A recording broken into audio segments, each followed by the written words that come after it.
بسم اللہ الرحمن الرحیم۔ حدیث مبارکہ نبی کریم صلی اللہ علیہ وآلہ وسلم، حدیث صحیح بخاری، حدیث نمبر 5353۔ حضرت ابو ہریرہ رضی اللہ تعالی عنہ سے بیان کیا کہ نبی کریم صلی اللہ علیہ وآلہ وسلم نے فرمایا،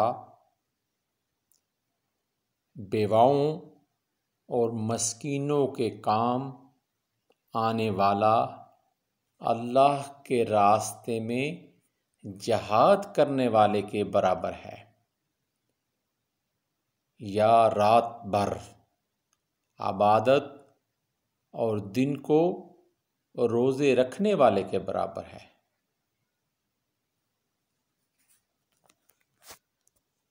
یہ دیکھیے کہ اللہ تعالیٰ نے کتنا اجر و ثواب دیا ہے بیواؤں اور مسکینوں کے کام آنا، ان کی مدد کرنا اور ان کے برے حالات میں ان کا ساتھ دینا۔ یہ اللہ تعالیٰ کی رحمت ہے ان لوگوں کے لیے۔